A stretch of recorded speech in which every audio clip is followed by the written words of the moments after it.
watch a movie, or if we went out with our boys to eat at the restaurant, Chicanos or Mahmoods or whatever it may be, then we will make time. But when it comes to the deen, Maulana Sahib has to start on time, Maulana Sahib has to end on time. Why? Because we need to be somewhere. But qismati hai, not just for myself, from all ulama-i karam, this seems to be the mindset. That Maulana Sahib must start his bayan at a certain time, and Maulana Sahib must end his bayan at a certain time. जब मौलाना साहब 5 minute ऊपर चले जाना, तूफान पैदा हो जाता है। और जी टाइम की पाबंदी कौन है? टाइम की पाबंदी कौन है? This comes in relation to the deen. For the dunya, we make time. We make time. We waste time. We waste time. But I think we have till around 4 o'clock. So we have a lot to go through. May from another angle, I was going to start my discussion, because all of this discussion today, in relation to the minor and major signs of the last hour, and in relation to the day of judgment, all of this ilm and knowledge we have through the Messenger of Allah sallallahu alaihi wasallam. ठीक है? आजकल लोग इनकार करने जी, but qismati, people object that, oh, how is it that Allah Almighty gave the Messenger of Allah sallallahu alaihi wasallam knowledge of the unseen? Or they will accept that he has knowledge of the unseen, then they start to do muqabala, comparison, istirikan al-itarazat. How much knowledge does he have? Some people, ma'adallah, have said and written that he didn't know what was behind a wall. He didn't have knowledge of such and such. Shaitan and Malakul Maut and a madman, ma'adallah, astaghfirullah, has more knowledge than Rasul Akram sallallahu alaihi wasallam. People have said this, people have written this. Muslims, sheep in wolves' clothing. Maharaj, सिर्फ एक हदीस शरीफ बयान करने हैं, इब्तिदाई गुफ्तगू. This isn't in your notes, but this is important for you. Okay. हदीस शरीफ से पहले एक आयत करीमा from the glorious Quran. Make a note of this. असल मौजूद ये नहीं, just to give you some manifestations in relation to the ilmul ghayb, the knowledge of the unseen of Rasul Akram sallallahu alayhi wa sallam. Ayat is from Surah An-Nisa. Write this down. Surah An-Nisa, Surah number 4, verse 113. This isn't my topic of discussion, ye ibtidai guftagoo hai, just to start things off. But it's indirectly related to our discussion. Allah Tabarak wa Ta'ala says in this particular verse, towards the end of the verse, وَعَلَّمَكَ مَا لَمْ تَكُنْ تَعْلَمْ وَكَانَ فَضْلُ اللَّهِ عَلَيْكَ عَظِيمًا. Iska sada tarjama, that He taught you that which you did not know. Kya? He taught you that which you did not know. وَعَلَّمَكَ مَا لَمْ تَكُنْ تَعْلَمْ. Who taught who?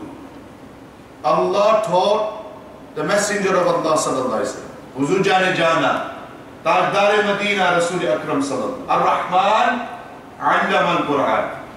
Rahman is the one who taught the Quran to the Messenger of Allah sallallahu alaihi wasallam. So iska sada tarjama, وَعَلَّمَكَ مَا لَمْ تَكُنْ تَعْلَمْ وَكَانَ فَضْلُ اللَّهِ عَلَيْكَ عَظِيمًا. That He taught you that which you did not know. وَكَانَ فَضْلُ اللَّهِ عَلَيْكَ عَظِيمًا. And all of this is through the fadl, the bounty of Allah Tabarak wa Ta'ala. Allah has given you this knowledge of the unseen. How much knowledge Allah Almighty gave to His beloved Habib sallallahu alaihi wasallam, we cannot measure. Because the one who is giving He has no ibtida, he has no intiha. He has no beginning point, he has no end point. You can't measure the knowledge that Allah has. So when Allah is the one who is giving, and who is He giving to? His beloved Habib sallallahu alaihi wasallam. When Allah is the one giving, then who are you and me to do inkar? To raise the question, how much did He give? Did He know this? Did He not know that? Ye hamara kaam nahi. As the ummatis, our job is to blindly follow the messenger of Allah sallallahu alaihi wasallam. Amirul Mujahideen, Hazrat Allama Mufti Khadim se rizvi, aapne zuban, anne ba muhabbat Rasul. Anne ba, blindly, no questions asked. Sami'na wa ata'na. Just follow the messenger of Allah sallallahu alaihi wa sallam. But this is one verse. और इसी तरीके से हदीस शरीफ मेरे सामने है बुखारी शरीफ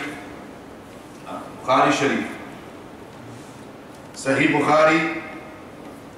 This is the chapter Kitabu Bad'il Khalq, the chapter in relation to the beginning of creation. Write this reference down. Sahih Bukhari, chapter or the book of the beginning of creation. Hadith number 3192. Hadith number, bolo tasi, 3192. Ravi, yani the narrator, is none other than Sayyidina Umar Farooq radiyallahu ta'ala. Ek tajalli, from amongst the tajalliyat of the ilm al-ghayb of Rasulullah sallallahu alaihi wasallam. And all of this is related to my topic. You know, some Imam Sahib is waffling. No. All of this is related. Because the knowledge that we have in relation to the minor and major signs, and the knowledge that we have in relation to the Day of Judgment, all of this knowledge has come to you and me through the Messenger of Allah sallallahu alaihi wasallam. Whether that be by way of the Quran, ayat of the Quran, or whether that be by way of ahadith al-mubarakah. Very bad samjhe. So this is why it's important to understand the knowledge that Allah gave of the ghayb, alladhina yu'minuna bil ghayb, of the ghayb to Rasulullah sallallahu alaihi wasallam. Barhal, Sayyidina Umar Farooq radiyallahu ta'ala who is the narrator. Hadith number 3192. तवज्जो से सुनो, ईमान ताज़ा करो, अकीदा पुख्ता करो. ये बुखारी है. Sayyidina Umar Farooq radiyallahu ta'ala who says, قام فينا النبي صلى الله عليه وسلم مقاما. That one day the messenger of Allah sallallahu alaihi wasallam stood amongst the Sahaba in a particular place. فأخبرنا عن بدء الخلق حتى دخل أهل الجنة منازلهم وأهل النار منازلهم حفظ ذلك من حفظه ونسيه من نسيه أو كما قال عليه السلام. That one day Nabi Sallallahu Alaihi Wasallam stood amongst the Sahaba Ikram, stood before them, and he began to deliver a sermon, a lecture, and he began to inform them. فأخبرنا. ये जो ना है ना, ये जमा का सीगा है. So this tells you and me that there were 3 or more Sahaba there. فأخبرنا عن بدء الخلق. So Umar Farooq says, and Nabi Sallallahu Alaihi Wasallam began to inform us about everything from the beginning of creation. Yeah? He began to inform us about everything that occurred from the beginning of creation. Hatta dakhala ahlul jannati. Up until the people of Jannah enter manazilahum, into their abode. Wa ahlun nari manazilahum. And the people of Jahannam, the hellfire, they enter into their abode as well. From the beginning of creation, Nabi Sallallahu Alaihi Wasallam began their bayan, began their guftagu, began their bayan, began their lecture. And he informed the Sahaba about everything. All of the signs of the last hour, minor signs, major signs, everything that will happen on the Day of Judgment. Al-Batta, until the people of Jannat enter into Jannat. and the people of Jahannam enter into Jahannam. Sayyidina Umar al-Faruq says, حَفِظَ ذَلِكَ مَنْ حَفِظَهُ وَنَسِيَهُ مَنْ نَسِيَهُ, that whoever remembered it, and whoever forgot it, forgot it. Ye sirf ek riwayat, just to give us an understanding about the ilmul ghaib, the knowledge of the unseen, that Allah Tabarak wa Ta'ala bestowed and granted and gave the Messenger of Allah Sallallahu Alaihi Wasallam. Ye apne zehn se nikalo. We do not say that Nabi Islam's knowledge is his own, jiski kehte dhati ilm. No, only Allah's knowledge is dhati, intrinsic. Nabi Islam's knowledge of the unseen, ilmul ghaib, is ata'i. Kya hai? Bolo tasi. Ata'i, and is being granted to him, is being bestowed upon him over a gradual period of time. Do you understand? Nabi Islam's ilm, his knowledge of the unseen, has been given to him by Allah. And then look at the mercy of Rasulullah Sallallahu Alaihi Wasallam, that he gave us that knowledge as well. We as his ummatis have that knowledge. Again, in light of his prophetic wisdom, he gave that knowledge. Not all of it, but he gave enough for us to understand and to have the discussion that we're having and what we're going to have now. Allah.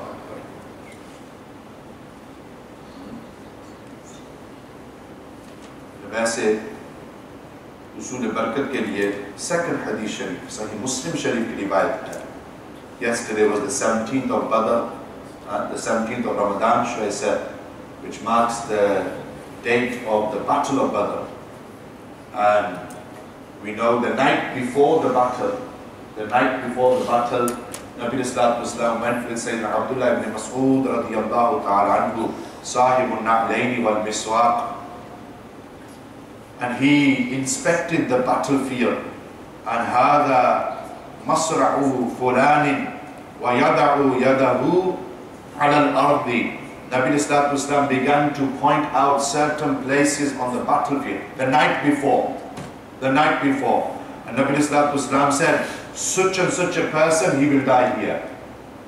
Ha-huna wa ha-huna. And such a die here. And such a person will die there. After the battle, Sayyidina Abdullah ibn Mas'ud radiyallahu ta'ala mentioned, and a different riwayat comes from Sayyidina Umar al-Faruq radiyallahu ta'ala, that we inspected the battlefield, and all of those individuals, 70 mushrikeen died at the Battle of Badr. All of them individuals who Nabi Islam told us the night before who were going to die, and where they were going to die, they did not move a single inch from that place. If this is not ilmul ghaib, then what is ilmul ghaib? If this is not knowledge of the unseen, then what is? And if Nabi Islam has knowledge of where and when a disbeliever will die, and who will die, then no doubt he has this knowledge of when and where and who from amongst the believers will die as well.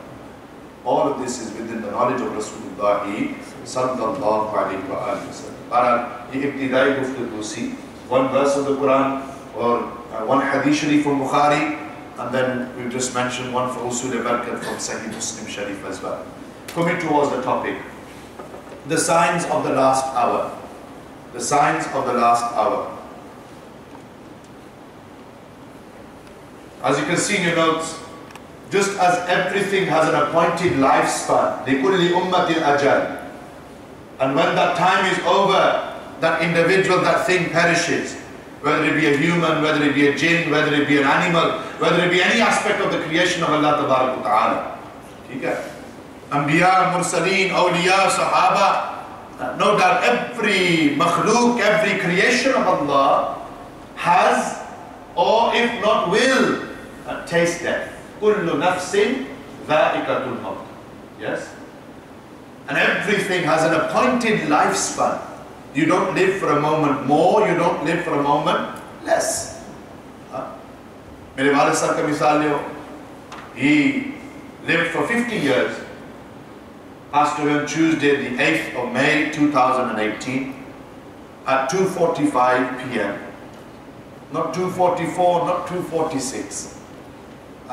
So for every person there is an appointed time likewise, for this dunya, for this world, there is an appointed time as well.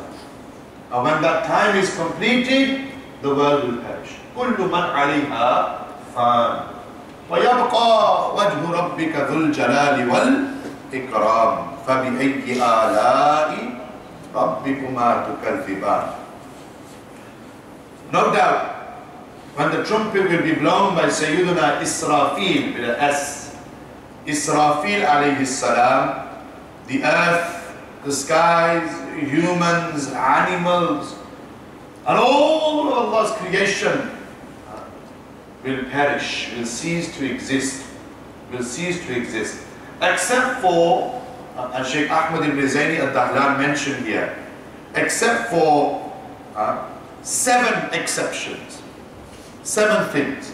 Everything else will perish. When the trumpet will be blown, and we know, and we'll discuss this today, that the trumpet will be blown on a Friday, in the month of Muharram, and the date will be the 10th. Friday the 10th of Muharram. So this is why when the new Islamic calendar comes out, quickly look at Muharram. Is it going to fall on the 10th? That is a Friday. But, and who gave us this knowledge?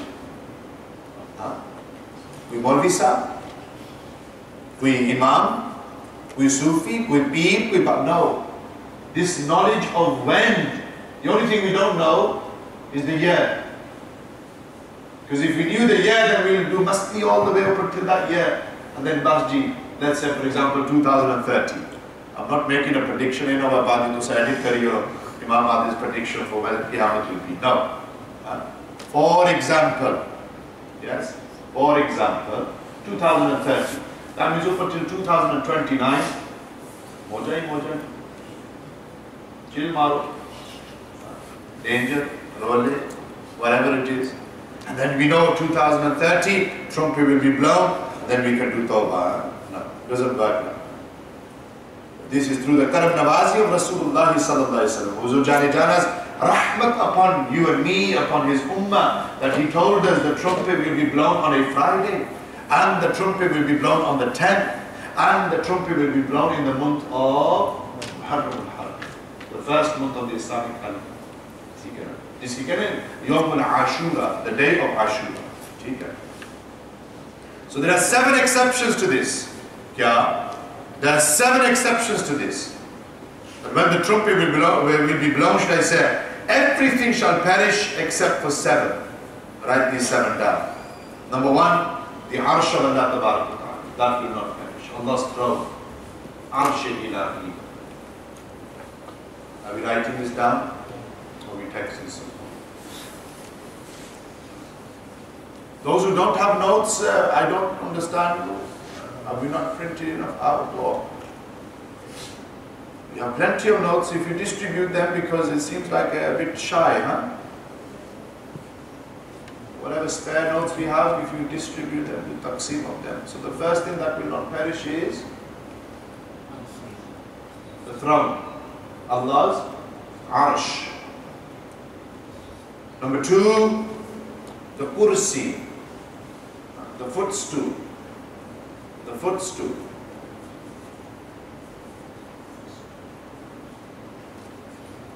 Number 3, the tablet. Not the iPad. Lawh Mahfuz. This again, Lawh Mahfuz. The divine tablet. Number 4, qalam. The pen. Noon wal qalami wa ma yasturu. Allah picks qasam by the qalam, the pen in the Quran. Number 5, is it? Or 6? Are we sure? Throne 1, footstool 2, tablet 3, pen 4, number 5, Jannat, paradise.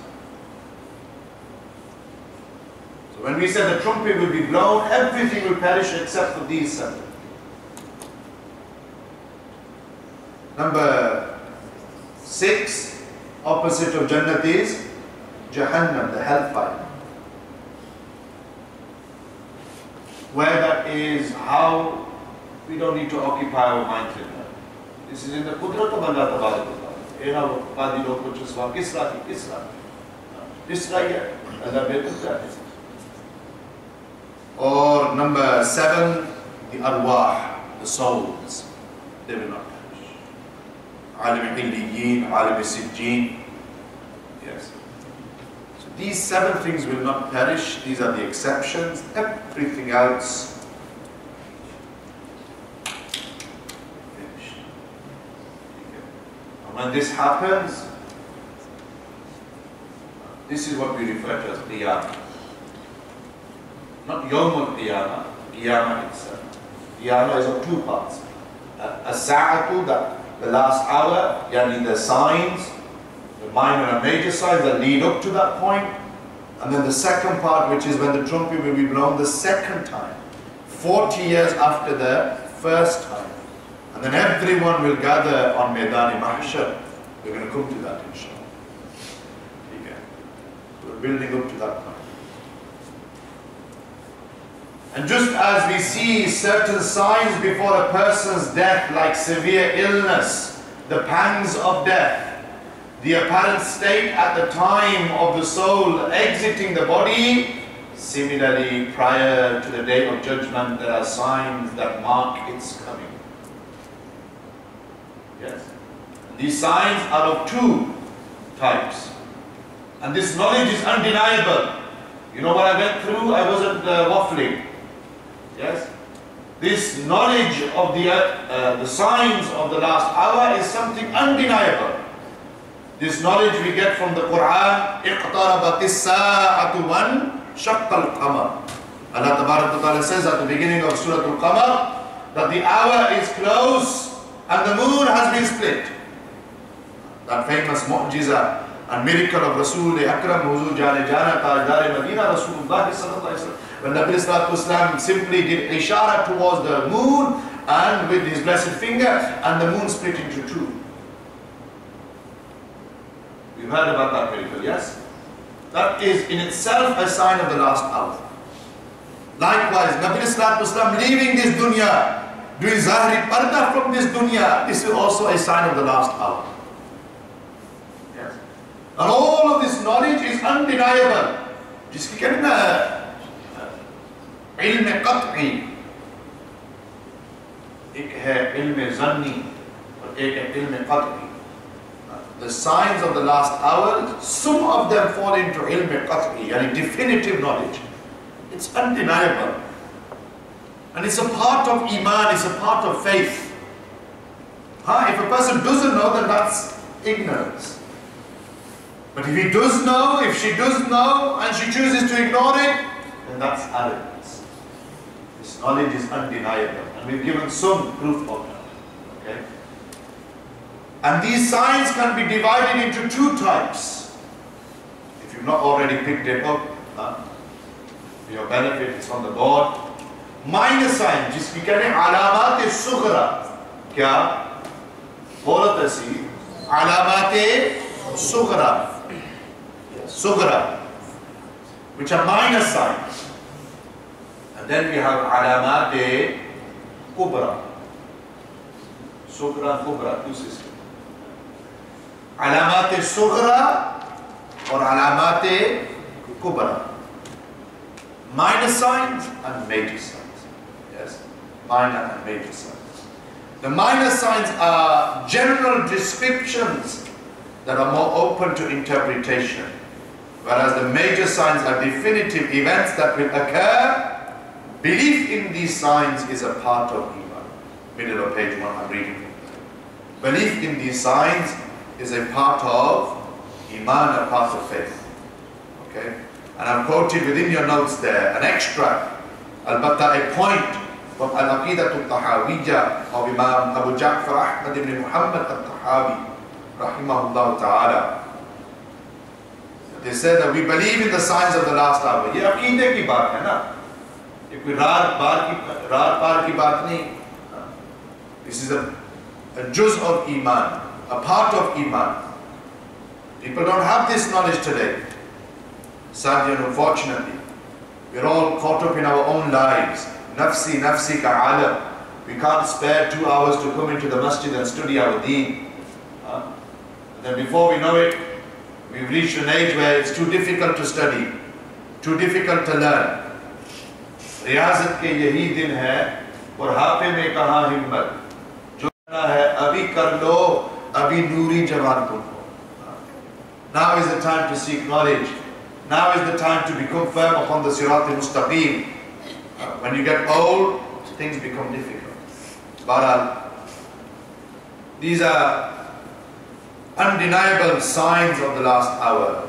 So Imam Tahawi writes in Aqidah Tahawiyah that we believe in the signs of the last hour, such as the emergence of Dajjal and the descent of Sayyidina Isa ibn Maryam from heaven. And I know recently it's been a hot topic of discussion, certain muftis on Facebook denying such things. But our Imams have told us quite clearly, categorically, and no doubt Sayyidina Isa al-Islam will descend from the heavens and he will return on the earth. And we'll discuss all of this. And we believe in the rising of the sun from the place it sets and the emergence of the beast of the earth from its place. So Imam Tahawi mentioned a few of the major signs which we're going to look at, inshallah. Are we understanding up until now? आज पता लगे सारे थके थके बैठे हुए हो, हाँ? थोड़ी जी गर्मी आई तो बस Let's look a little bit lively, let's look a little bit interested.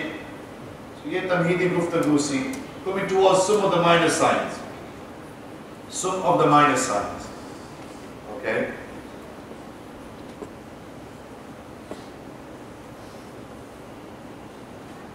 A slave will give birth to her mistress. Nabi Sallallahu Alaihi Wasallam. Number 1 and number 2 in your notes on page 1. And I'm not updating my Facebook. Here come Imam Sahib being rude, he's going on his phone. I've got the Siyah Sitta on my phone. 6 authentic books of Hadith and a few other books as well.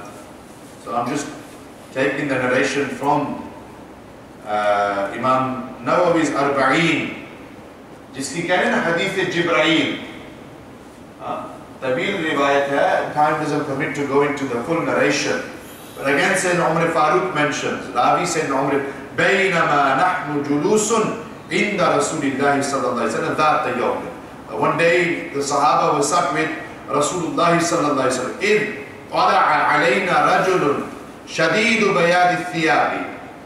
And a man came who was wearing pitch, white clothing, and shadidu sawad sha'ri, and he had pitch black hair. La yura alayhi atharu safari, and he didn't have any signs of journey on him. Wala ya'rifuhu minna ahadun. Sayyidina Umar says nobody from amongst the Sahaba recognized him.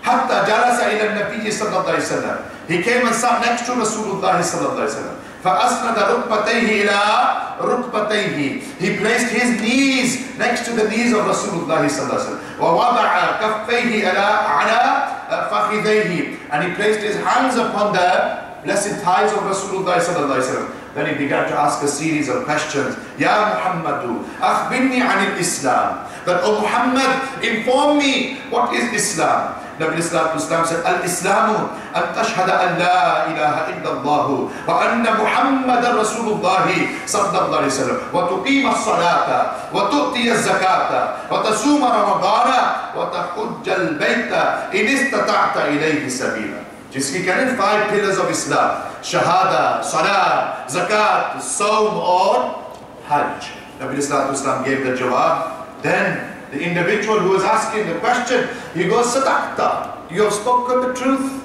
Sahaba ta'arano again, fa'ajibna lahu, yas'aluhu wa yusaddiquhu. They go, Asad ta'arano again ji, ajib kisam ka mamla, swal khud puchne, dafir yapu tasdeeq karne.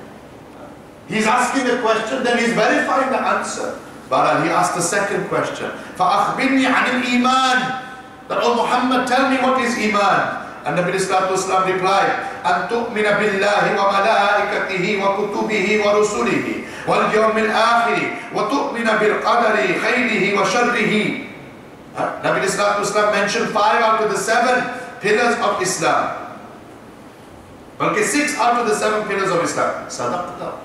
You have spoken the truth. أخبرني عن الإحسان. Third dimension to our deen. Islam, Iman or Ihsan. Ihsan kya hai? जिसे कहने tasawwuf, spirituality, self-development, tazkiyah. أن تعبد الله كأنك تراه فإن لم تكن تراه فإنه يراك. That you worship Allah Almighty as though you see Him. And if you can't see Him, know that He sees you. Know that He sees you. इसकी कहने ihsan, tazkiyah. बहरहाल 3 सवाल, चौथा सवाल. فأخبرني عن أماراتها. O Muhammad sallallahu alaihi wasallam, tell me, when will the last hour occur? When will the last hour be? Nabi sallallahu alaihi wasallam. Sorry. أخبرني عن الساعة. When will the last hour be? ما المسؤول عنها بأعلم من السائل. Nabi sallallahu alaihi wasallam. Again, there is raz in this. Time is a permit to go into the details. But Nabi sallallahu alaihi wasallam said, the one asking the question knows as much as the one who is being questioned. Nabi sallallahu alaihi wasallam didn't reveal the date or the historical time. أخبرني عن أماراتها. The 5th question, which I accidentally put in the 4th. Nabi sallallahu alaihi wasallam, this individual asking the question, when will the hour be? The one asking knows as much as the one being asked. Then he was asked, tell me about some of the signs of the last hour. Just think for a second. Surely the one who has knowledge of when the hour will be, only he is in a position to tell us about the signs. Very bad something like that. The fact that Nabi sallallahu alaihi wasallam has this knowledge, Allah gave him this knowledge as to when the hour will occur. Through this he was able to tell us about the signs of the hour. Therefore we conclude that Nabi sallallahu alaihi wasallam knows. The reason he hasn't told us, as I stated earlier, is because of the wisdom behind it. If we knew when the last hour will occur, that's it. But till then we'll be messing about, chilling out, relaxing. And then when the hour occurs, then we'll do tawbah. It doesn't work like this. Anyway, Nabi sallallahu alaihi wasallam said, "An talidal amatu rabbataha." These first 2 in your notes. A slave will give birth to her mistress, and barefooted, naked, poor sheep shepherds will compete with one another in erecting tall buildings. Look no further than the Middle East. What's happening today in Saudi Arabia, Dubai, Abu Dhabi, Bahrain, Qatar, UAE, all of these countries. And if you study the history behind these people, they were highway robbers, looters, chor logs. Those who have hukumat of the Hijaz, Chorsan, the family of Saud. The family of Saud, I don't want to say too much of Palestine on Wednesday. You know, we're going to post-mortem current. So some speaking out against our Saudi friends. Ajkal yari bari gaya Israel Saudi. But we know who's behind it. And their time is coming to an end very soon. Don't worry. But these 2 signs we get from what we refer to as Hadith Jibreel. References is in your notes. Sahih Muslim, Kitab al-Iman. Nabi sallallahu alaihi wasallam mentioned وَلَبِثْتُ مَلِيًّا, that they will compete with one another. And then the individual left, finishing the narration. Ya Umaru, atadri man as-sa'ilu. Nabi sallallahu alaihi wasallam asked Sayyidina Umar Farooq. Maqam Umar dekho. Nabi sallallahu alaihi wasallam asked Sayyidina Umar Farooq that, oh Umar, do you know who that questioner was? Do you know who that individual was? And Sahabi ka jawab suno. Allahu wa Rasuluhu a'lam. Even if they knew, they would still say Allah and His Messenger know best. Allah and His Messenger know best. Nabi sallallahu alaihi wasallam. فَإِنَّهُ جِبْرِيلُ أَتَاكُمْ يُعَلِّمُكُمْ دِينَكُمْ. That individual who came wearing white clothing, had black hair, no signs of journey, and who asked these questions, indeed that individual was Jibreel alayhi salam. That individual was Jibreel alayhi salam in the form of a human. And ataakum yu'allimukum deenakum. He came to you in order to teach you about your religion. Iski kya hai? Hadith Jibreel. From this particular hadith, we get 2 of the minor signs of the last hour. Very bad some.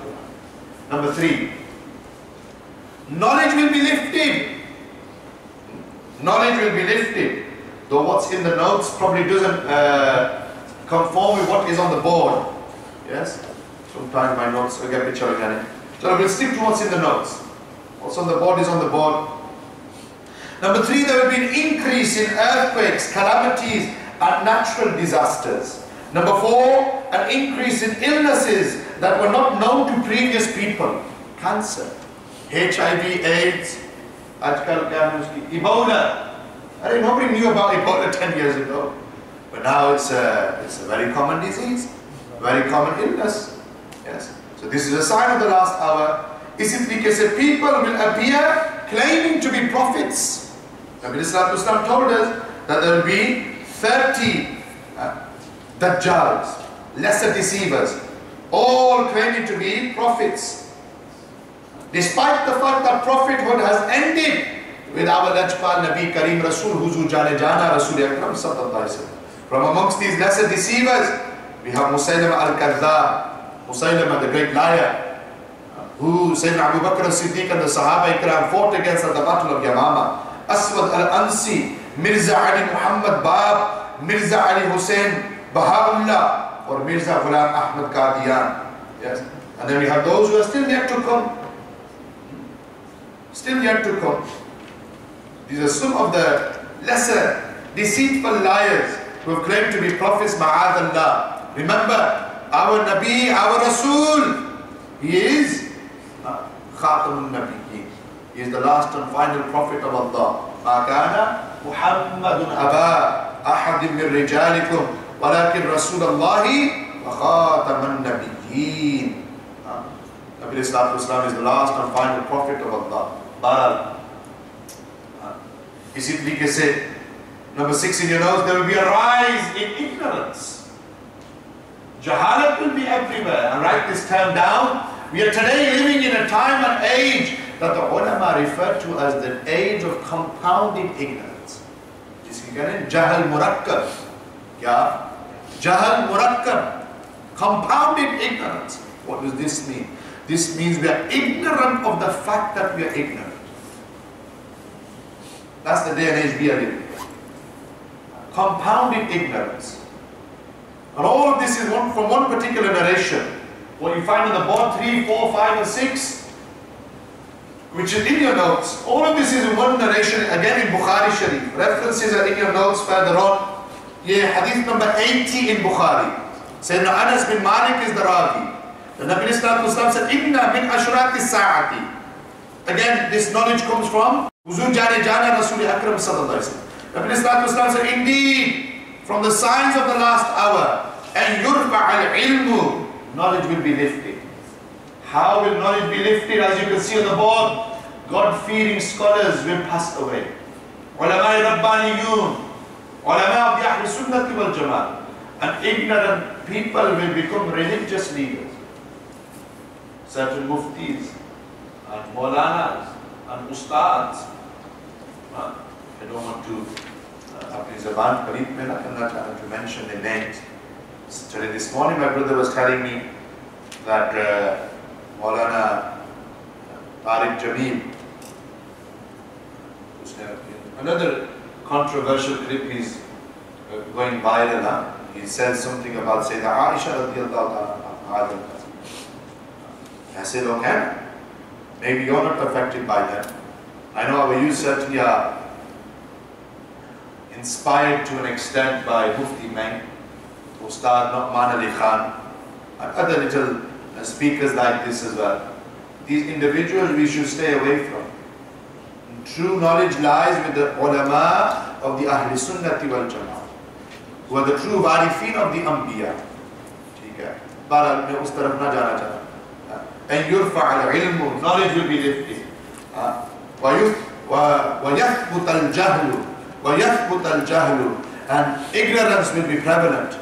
And what did I say? We are living in an age of compounded ignorance. Jahal murakkab.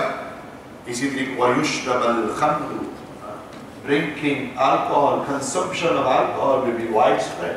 I know it's a cliche and you probably hear it quite often, but we find more youngsters, Muslim youth, brothers and sisters now, in the clubs, pubs and shisha lounges than we do in the houses of Allah. But Ismati, again, this may not apply to you, but I'm assuming people will listen to this later on Facebook.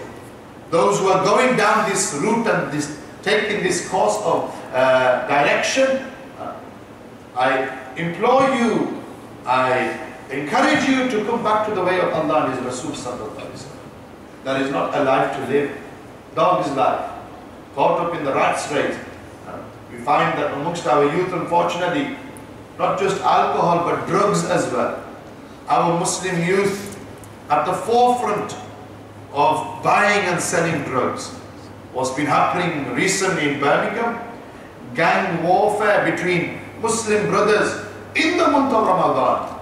Turf war, that's what they call it now. Turf war. This is something which is giving a bad name to Islam. And this is something which is unfortunately not helping anyone or any cause in this case. Our youth need to wake up. The deen of Rasulullah sallallahu alaihi wasallam needs you and me. The deen of Rasulullah sallallahu alaihi wasallam needs you and me. And what do we find today? Our youth wasting their lives, wasting their Jawani. This shouldn't be the case. And then the fourth one is linked to this: adultery will be prevalent. وَيَظْهَرَ الزِّنَا. Adultery will be prevalent. We find today in the society that we live in that committing zina and adultery is cheaper than doing nikah. Today we spend 20, 30, 40, 50,000 pounds on the wedding, on the nikah, on the ceremony. And sadly, unfortunately, I'll tell you this much for free, that those who spend more on the actual wedding, their marriage is less likely to be successful. Look around you, take your own experiences. Somebody was telling me, I was in Nelson on Tuesday, they said, Imam Sahib, he spent 40,000 pounds on his wedding. They went on a honeymoon, and on the fourth day of the honeymoon, he divorced his wife. And that's Allah. People are marrying for jokes now. It's become an absolute joke, the way we are treating our women. Nabi Sallallahu Alaihi Wasallam came in order to give izzat to a woman. What do we find today? That our women, they feel that they have to go on Snapchat and put dog filters on. It's not a laughing matter. لَقَدْ خَلَقْنَا الْإِنسَانَ فِي أَحْسَنِ تَقْوِيمٍ. Allah Almighty made insan in the most beautiful form. And we find today our young Muslim sisters and brothers putting dog filters on. And patani aur koi is tarike nal janwar or whatever it may be. Islam has given you and me honor. Islam has given you and me izzat.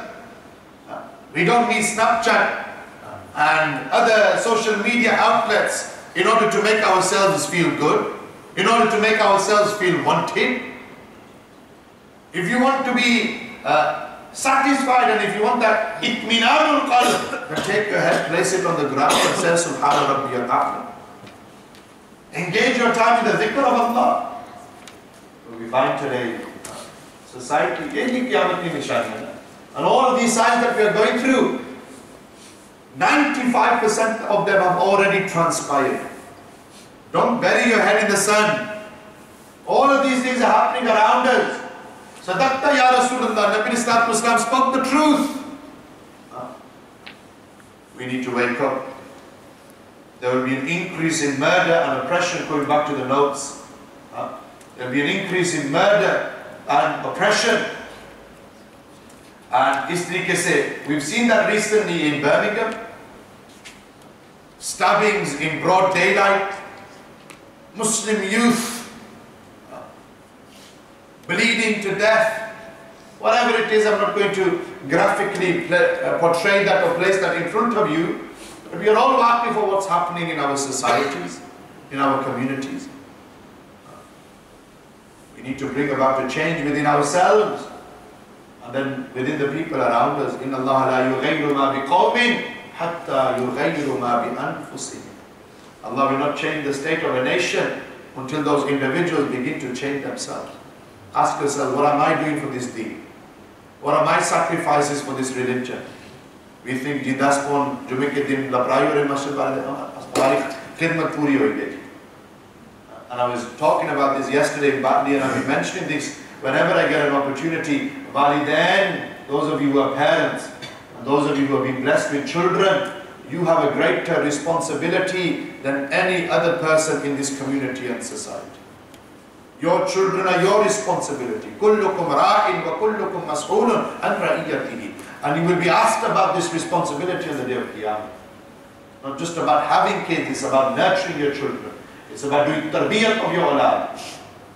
You as a father should know exactly where your son has gone, who your son is with, when your son is going to come back. But we find today parents are helpless, muhtaj. Children are becoming a burden upon their parents. I'm speaking about generally across society, singling out any particular individual or person here. Not just in Bolton, Bradford, Birmingham, London. 35% of the Muslim population is in London. And you go to London for a couple of days, you will know exactly what we are talking about. How people are completely lost in the dunya. Come back to the way of Rasulullah sallallahu alaihi wasallam. Come back to the direction of Medina al-Munawwara. Barak, Nabi Islam said, amongst the signs of the last hour, the swift passing of time. Closer to the day of judgment, time will pass very quickly. So that a year will feel like a month like a week, and a week like a day. Don't we feel that? So many people, you ask them, how's Ramadan? Imam se pata nahi lagya ji. Imam se pata nahi lagya. Before you know it, Eid will be here. Before you know it, Bakra Eid will be here. Before you know it, 2019, as this, like this should I say, our lives are passing us. We don't even realize. Again, lost in our own worlds. Nafsi nafsi ka alam, Qiyaamat ka din, bahut dur ki gal hai.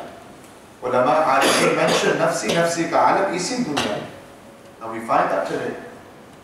Brothers will kill others just for money, power, fame, izzat, shahrat. Why? Are you taking your money with you? Somebody very profoundly said to me once, Imam Sahib, the kafan, what's a kafan? Shroud, 2 pieces of cloth. The kafan doesn't have any pockets. So true. Kafan doesn't have any pocket.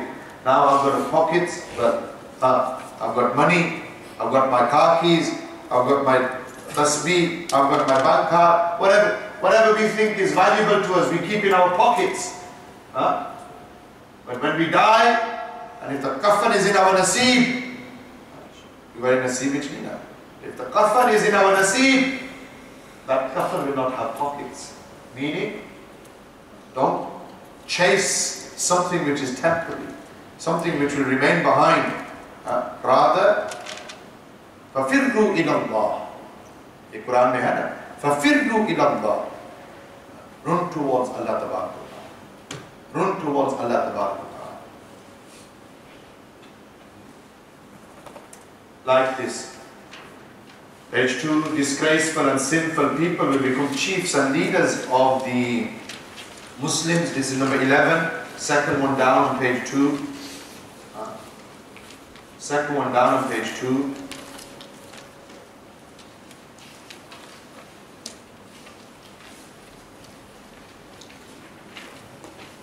And we see this. People like Donald Duck, people like Nawaz Sharif, Bashar al-Assad, before them Hosni Mubarak, other tyrant, oppressive leaders who don't want wealth, who don't want anything good for their people. मुझे हर point पर तशरीह करने के time नहीं चला जा सकता, लेकिन understand that these signs have transpired, certainly in our time. A person will be respected in fear of his evil. A person will be obedient to his wife and friends, and he will disobey his parents.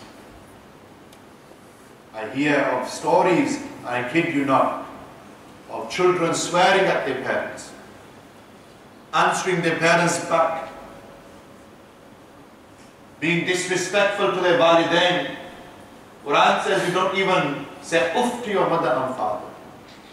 Imam Ghazali mentions in the Bidayat al-Hidayah that adab al-walidain, that when your parents ask you to do something, you don't question them, you carry that order out straight away. When your parents walk in, you stand up out of respect. out of respect for your mother and father. You don't directly look at your parents in the eyes, though looking at the face of your parents carries many rewards. We know that Nabi Sallallahu Alaihi Wasallam told us that that individual who looks at the face of his mother and or father out of compassion and mercy, shafqat and rahmat, Allah will give him the reward of an accepted Hajj. Look at the face of your mother. Ajkal ke naujawan, too busy playing Fortnite, too busy playing FIFA 17, is it now 18? Which you bol Muhammad knows. Sare to Sharif, but the rest of you are Sharif today. We find this today. Children wasting their time. Apne walidain ki qadar karo. Ask me, it's not been a month. We lost our father. I said this yesterday, and I was speaking to one of the brothers who's Mahbub Sahib. I went to his house for Saturday morning. Ithe Bolton. And I said to him, we went through a difficult time as a family with my father's illness. Cutting the long story short, I said I will go through all of that again just to have one glimpse of my father's face.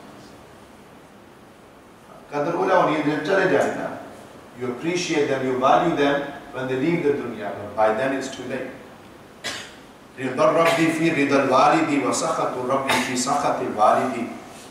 Nabi Sallallahu Alaihi Wasallam said that your Lord is pleased with you if your father is pleased with you. Uska dusra rukh, your Lord is displeased with you, yani angry with you if your father is displeased with you. Maqam ka, walid ka maqam. और वालिदा का मकाम बार-बार सुने रहे हैं. Innal jannata tahta rijlayha. That indeed Allah has placed paradise under the feet of our women. Serve your mothers, serve your father, do khidmat of your walidain, and jannat through your parents. Ajkal pira ne pichhe done, jimoliya ne pichhe done, माँ प्यो पूरा बिस्तर चाहे तब तबलीग पर जाए नहीं तबलीग पर जाए. वालिदैन का हर इस निकल मोहताज ज़लील, they are dependent and reliant upon you, and you are too busy chasing people. Guarantee from Prophet sallallahu alaihi wasallam, Huzu jane jana, Nabi sallallahu alaihi wasallam guaranteed you and me our place in Jannah through our parents. Serve them before it's too late. Immorality will become prominent, that people will become naked like donkeys. We see this today. There's a bit of sunshine, everyone goes a bit crazy. Short sleeves and tight clothing and jo kuch hai. We see this today, amongst our women especially. Modesty and morality will disintegrate. Haya, sharm, modesty and ghairat, this is something which will disintegrate in society. And we see this today. Again through social media. How our, I'm sorry to use this type of language, but our sisters flaunt themselves. Am I wrong in saying that? Flaunt themselves in front of brothers. Boyfriend, girlfriend relationships, illicit relationships. These things happen amongst our Muslim youth. Why should we be oblivious to them? All of these things, yes, they are signs of the last hour. Yes, we are in the end of times. We are responsible for our own actions. We go through the verses of the Quran, our hadith al-Mubarakah, we know what's right or wrong. Ulama ikram bar-bar bayan karne rehne. Lekin jo uske bawajood you still try to do something against Islam, then summum bukmun umyun fahum la yarji'un. And remember, Nabi Sallallahu Alaihi Wasallam said, what? Al-haya'u shubbatun min al-iman. Haya, modesty is a branch of iman. Modesty is a branch of iman. Ghairat, sharm or haya. Especially my sisters who are listening, have some self-respect. Cover your modesty. Be careful that you don't, again I don't want to use this type of wording, but you don't give yourself so cheaply. Actually it's an 8-letter password. If a boy says to a girl, I love you, but you take really penina. 8-letter password. And I know this. In the field that we are in, people ring us, message us, contact us. There was one sister I once heard from, or who rang us, and she spoke to us and she says that, Imam Sahib, I did something which I regret now. I can't turn back the clock. She goes, I live with that shame every day, such that I can't look at my parents now. Women who have married or who have relations of a sexual nature, who have relations before marriage, what's going to happen to them when they get married? I remember during my time in Bolton store in London, East London, we had a meeting once. There was a judge and a few barristers, and there was a doctor who worked in A&E, Dr. Adil, Hafiz Adil his name is. I asked him, and I go, in terms of the highest number of casualties who come to A&E, who are they? Kaun? Apne malumat waste. Ye 3-4 saal pehle ki baat hai. And he says to me that the highest number of casualties are young Muslim teenage girls who have fallen pregnant. And often when we call and contact their parents, fathers wear a big beard and mothers wearing a niqab. Many parents are oblivious to what their children are doing. Or if they do know what they are doing, they are helpless. So children, our youth need to take responsibility for their own actions. Need to take responsibility. Women will wear, shall I say, such clothing that it will be as if they are naked.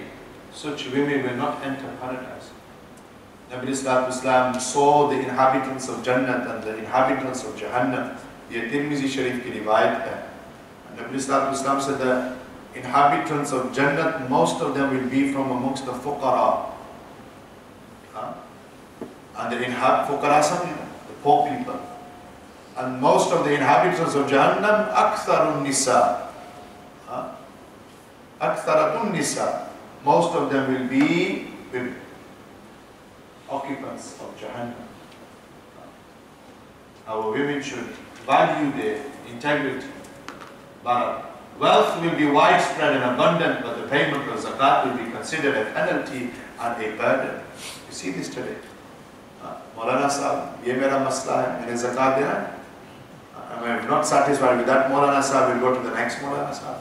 And then the next Mufti Sahib, and the next. Until we are satisfied, we don't need to give anything. But Kismati. Firmness on the religion of Islam will become burdensome and difficult, such that holding on to burning coal in one's hand will be easy. To such an extent that people will pass by a graveyard and they will wish that they were in that grave. कितने हमारे लोग हैं कि ऐसे जीने से मरना बेहतर है, ऐसे जीने से मरना बेहतर है, लोग आने वाले ना, because we're living in such a time.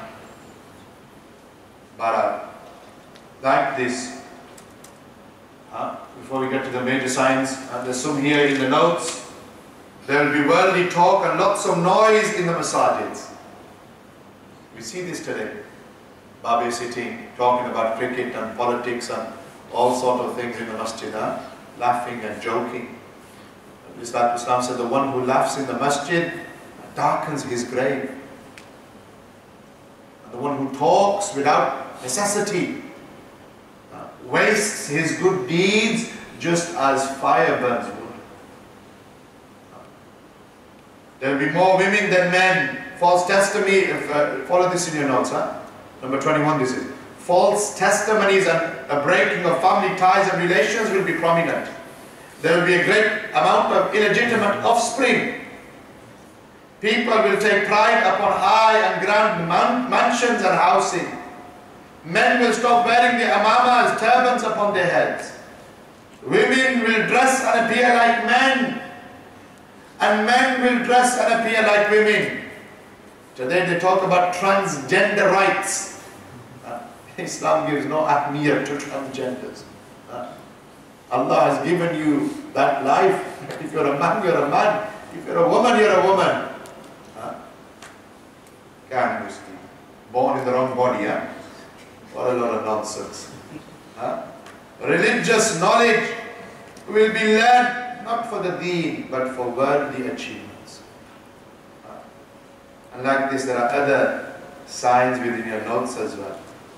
All of this last half an hour or so, just looking at the minor signs of the last hour. Did we learn something new there? If not, we've refreshed our knowledge, inshallah azza wa jalla. After the minor signs, it's the major signs. And when the minor signs of the last hour will become more evident, then there will be many Christians and Jews on the earth. With the exception, I'm reading from the bottom of page 2, with the exception of the noble cities of Makkah al-Mukarramah and Madinah al-Munawwarah, the whole world will be dominated by Christians and Jews. Sincere Muslims will move towards Makkah al-Mukarramah and Madinah al-Munawwarah, and they will begin their search for Imam Mahdi alayhi salam. Imam Mahdi alayhi salam, his name will be Muhammad. He will be from the descendants of the Messenger of Allah sallallahu alaihi wasallam. Al-Batta, it's mentioned here. Sadr al-Afazil, Hazrat Sayyid Na'imuddin Muradabadi mentioned here that he will be a Hassani Sayyid. Write this down. He will be a Hassani Sayyid. Eka Hussaini, Eka Hassani. And then you have Najib al-Tarafain if you're both Hassani and Hussaini.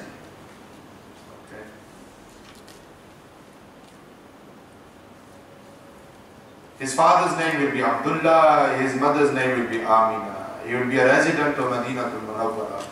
He will be of a reddish white complexion with a wide face and a slight stutter in his speech. At the age of 40, he will come to Makkah al-Mukarramah during the month of Ramadan whilst performing the tawaf. The people will recognize him and they will request to become his disciples, yani murideen. At that time, an unseen voice will proclaim, "Hada Mahdiyun, this is Mahdi alayhi salam, the Caliph of Allah, Khalifatullah. Listen to him and follow him." Okay. Then the people will begin to make an oath of allegiance at the hands of Imam Mahdi alayhi salam, and they will hand over to him the reins of leadership. And he will begin to prepare an army against the Christians and Jews. After visiting the Prophet ﷺ, he will lead that army to Syria, where the enemy will have gathered. And there will be a destructive battle between the Christians, Jews and the Muslims in Syria. And although the Muslims will suffer great losses and casualties, they will be victorious. After that battle, the battle of the end of times, a new government will be established under the leadership of Imam Mahdi alayhi salam, and the world will be filled with peace and justice. Coinciding with the appearance of Imam Mahdi alayhi salam will be the arrival of Dajjal, the Antichrist, the arch deceiver. He will be a Jewish man with one eye, and his forehead will be stamped, should I say, with the word Kaf, Fa, Alif, Fa, and Ra, yani Kafir. Every sincere Muslim will be able to read this. The disbelievers will not be able to read this. He will travel the earth in 40 days, causing havoc. However, he will not be allowed to enter into the noble sanctuaries of Makkah al-Mukarramah and Madinah al-Munawwarah. The first of these 40 days will be equal to 1 year. The second will be equal to a month. The third a week, whilst the remaining days will be normal. And what will he do? He will claim to be God. And with him will be a garden and a fire, and he will call that garden and that fire Jannat and Jahannam, but ulta hosina. What will be actually the fire is Jannat, and what will be the garden is Jahannam. He who believes in Dajjal will enter his heaven, but in reality this will be fire. And he who rejects Dajjal will be thrown into the fire, but in fact it will be a place of safety and comfort. Dajjal will perform many extraordinary feats. He will bring forth vegetation from the earth and rain from the sky, and he will bring back the dead from life. Or bring back the dead to life. When a righteous believer approaches him, his guards will ask that, do you not believe in our Lord? Yani Dajjal ke chehre. He will say, do you not believe in our Lord? And the believer will reply and say that the proofs of my Lord are not hidden. The believer will be taken to Dajjal, and upon seeing him, the believer will say, lo and behold, this is Dajjal that the Messenger of Allah sallallahu alaihi wasallam mentioned. On the command of Dajjal, the believer will be beaten. Then Dajjal will say to the believer that, do you not believe in me? The believer, the true sincere believer, will reply and say that you are a false Messiah. On the command of Dajjal, the blessed body will be cut in half from head to toe. And Dajjal will walk between the two halves. And then Dajjal will say, stand. And at that point he will stand restored. Dajjal will then ask that, do you not believe in me? The believer will reply that my inner sight has increased even more. O people, Dajjal will no longer be able to do anybody, we will not able to do anybody that which he has done to me. Dajjal will then take a hold of him, intending to slaughter him, but he will not be able to do so. Then Dajjal will take the believer by his hands and feet and throw him into the fire. Although people will think that Dajjal has thrown the believer into the fire, the reality is that he will be in a place of peace and tranquility. All of this will happen, yes. And then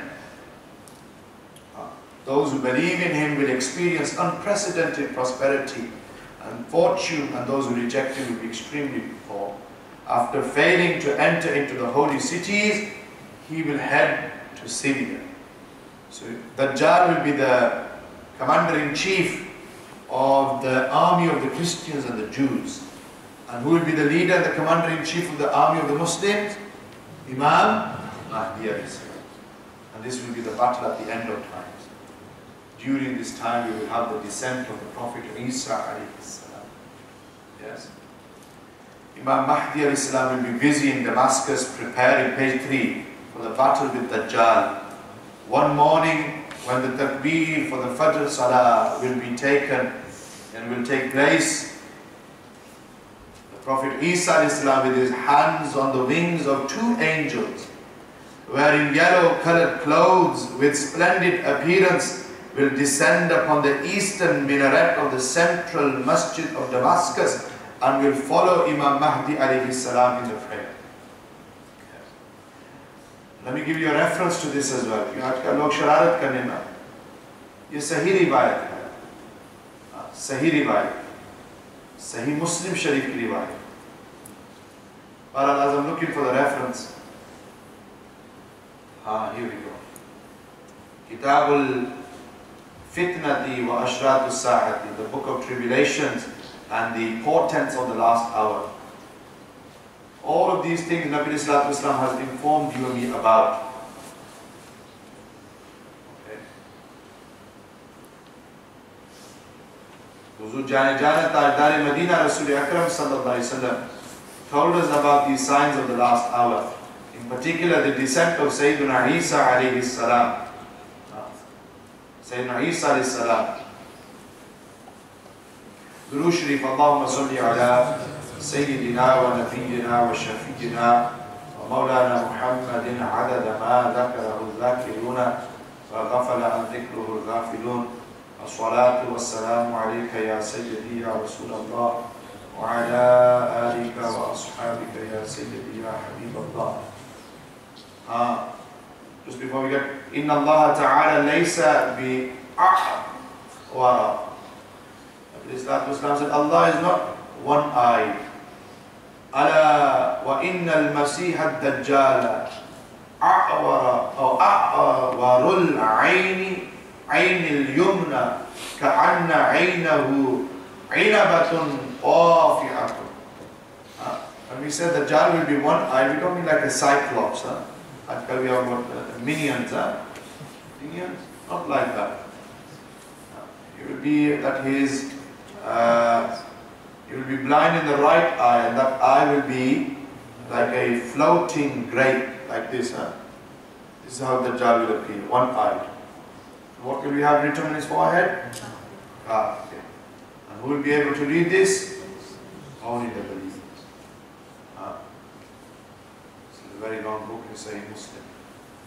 And here, Anas bin Malik mentions that Nabi Sallallahu Alaihi Wasallam said, "Laysa min baladin illa sayaqa'uhul Dajjalu illa Makkah wal Madinah." Yani Dajjal will travel everywhere, and there will not be a single land that he doesn't cover except for the cities of Makkah al-Mukarramah and Madinah al-Munawwarah. Yes? But Riwayat will come, huh? Riwayat will come. Sayyidina Isa Islam will come down and he will descend upon the eastern minaret of the central masjid in Damascus. And Imam Adil Islam will move back in order to allow Sayyidina Isa Islam to move forward in order to lead the prayer. Sayyidina Isa Islam will do ishara, Imam Adil Islam will lead the believers in the prayer. So he will not appear as a prophet but as a follower of our Lajpal Nabi Kareem Rasul, and he himself will rule with the Sharia of Rasul Akram Sallallahu Alaihi Wasallam. And this will no doubt be a great honor for the Ummah of Nabi Sallallahu Alaihi Wasallam, that a prophet of Allah, Sayyidina Isa Islam, Maqam Martaba Hai, will pray behind a Muslim Imam. Okay. And Sayyidina Isa Islam's blessed fragrance will reach as far as his blessed vision, and Dajjal will begin to melt away from it and will attempt to flee. When the battle takes place, Sayyidina Isa Islam will kill Dajjal at a place called Lud, near Baytul Muqaddas. Hazrat, did you see that place when you went? Your maqam where Sayyidina Isa Islam will kill Dajjal? Palestine? You didn't see when you went?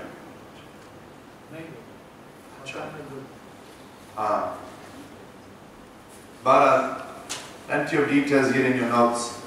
So the Prophet Isa Islam and Imam Mahdi Islam will together organize an army and head for battle with Dajjal and his army. 70,000 disbelievers, Jews and Christians, will be in the army of Dajjal. There will be a fierce battle. And as I've just mentioned, Dajjal will be defeated and will flee with his army near Al-Bayt al-Muqaddas at a place called Lud. The Prophet Isa Islam will kill Dajjal. The Jews will not be able to hide, and wherever they seek refuge, the rocks and stones will call out, "O believers, the Jews are hiding behind me, and come and kill them." After the murder of Dajjal, Sayyidina Isa Islam will carry out reforms, and he will destroy the cross, and he will slaughter the pig, and during his time there will be peace and barakat and blessings everywhere. The land will be filled with peace and harmony and justice. If a sheep was to sit next to a wolf, then the wolf would not look to that sheep with bad intentions. Children will play with snakes, and those snakes will not bite them. Imam Mahdi Islam will rule for approximately 9 years, after which he will pass away. Sayyidina Isa Islam will lead his janazah prayer, and then Sayyidina Isa Islam will come into rule, and he will rule for 40 years. We're talking about a time scale of around 50 years here. Yes? And remember, the ulama kiram, they say that when the first major sign of the last hour occurs, it will be like a dominoes effect. Dominoes? You know dominoes? Yeah? That's it. You got it, young man. You drop one domino, all of them fall. Like this, in quick succession, and these major signs will occur. Fourth major sign, the coming of Ya'juj and Ma'juj. 2 tribes that will appear in the far east. Imam Mahdi Islam will pass away. Allah will inform Sayyidina Isa Islam that he is about to send a creation against who there is none to contest. And he will order the Muslims to be taken towards the mountain of Tur. وَالتِّينِ وَالزَّيْتُونِ وَطُورِ السِّينِينَ وَهَذَا الْبَلَدِ الْأَمِينَ. The Ya'juj and Ma'juj will then begin to spread massacre and destruction across the world to such an extent that they will kill everything. And they will say that we have killed the people on the earth, let us now kill Allah Ta'ala. They will throw arrows towards the sky, and those arrows will return back to the earth, and those arrows will be covered in blood, and then they will proclaim, we have killed Allah. We have killed Allah. At the same time, the Prophet Isa and the other Muslims will be on the mountain of Tur. They will be suffering due to a lack of food and water. They will make dua, the power of dua, the weapon of the believer. The Ya'juj and Ma'juj are destroyed. Allah will cause their destruction by small insects that will appear in their necks, and through those insects, the Ya'juj and Ma'juj will be consumed. And just to give you an idea, Ya'juj and Ma'juj, their ears will be as big as their bodies. The closest thing I can think of is probably gremlins. Gremlins with big ears. Gremlins. Not interested. No. No gremlins. Not bothered. You beat them up. You're not very happy. What's wrong? You're bored. How can you be bored? Have I got a boring voice? You have to think about that. So Ya'juj and Ma'juj, they will be killed in one single night. Where will they come from? Far East. Some people say that they are in the Great Wall of China. I say people of ulama, and they're chipping away. Every day they chip away, they stop for the night, they come back in the morning, all that which they did yesterday has been restored. But one day they'll break through, whether it's the Great Wall of China or where they will come from, no doubt from the Far East, Allah knows best. When they will be destroyed, Sayyidina Isa al-Islam will bring the Muslims down from the mountain, and everywhere on the earth will be the bodies and the stench of the Ya'juj and Ma'juj. Allah will then send down a forceful hurricane, and powerful birds will throw the bodies of the Ya'juj and Ma'juj into the sea. Then by the grace of Allah Almighty, with a unique rain, the whole land will become green and fertile, and the whole world will become a place of peace, justice and happiness. Like I said, Sayyidina Isa al-Islam will rule for 40 years. He will marry, he will have children at this point, unless you've been watching the Da Vinci Code. But anyways, he will attend the blessed Rawdatul Sharif of Rasulullah sallallahu alaihi wasallam in Madinatul Munawwara.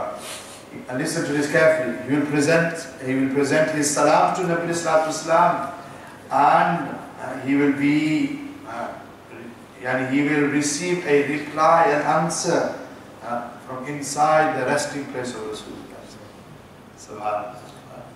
He will give salam to Nabi sallallahu alaihi wasallam, and then he will hear the jawab as well. He will perform Umrah and Hajj, and when he will pass away, the Muslims will give ghusl, offer his funeral prayer, and bury him next to the Prophet. There's a space there now, yes? You may have seen the picture. Sayyidina Isa al-Islam will be buried next to it. So these people who say Isa al-Islam is not coming, and whatever nonsense they say, how would you explain, or what would be the logical explanation you would give to this area which has been left vacant and empty next to the Prophet? This is the danger of when you start using your own aql. You fall into this state of ignorance, like I was referring to earlier. You are ignorant of the fact that we are ignorant. But after the coming of Ya'juj and Ma'juj and the passing of Sayyidina Isa al-Islam, there will be a Muslim from Yemen. Jujah will be his name, from the Qahtan clan. He will become the caliph. His rule will be fair, and just after him, kings will rule, and ignorance will once again begin to spread.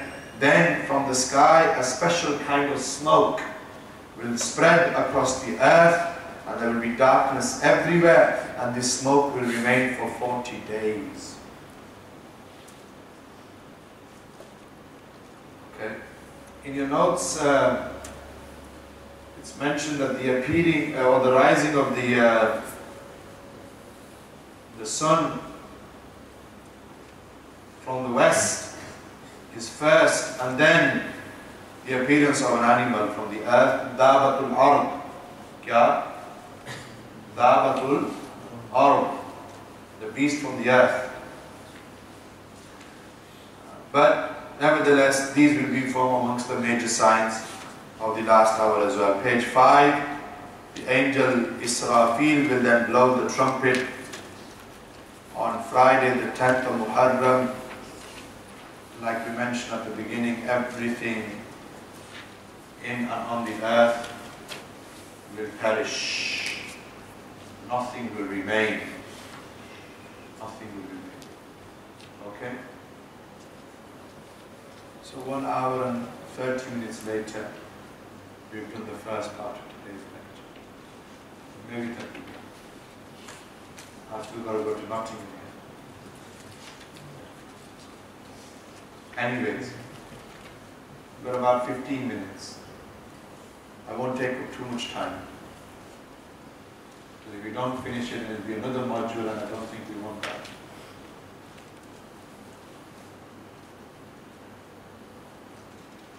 Day of Judgment. We just whiz through this and refrain from going into too much detail. Ijazat hai na? Okay, now I'll say yes at once. Anyway, La uqsimu bi yawmil qiyamah.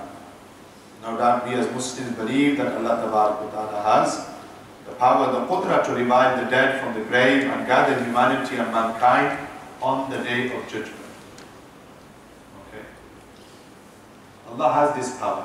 Nothing is beyond His power and His qudra. Okay. So when Allah wills, the angel Israfil will come back into existence and he will blow the trumpet for the second time. How many years after the first time? How many years? 40 years. Okay.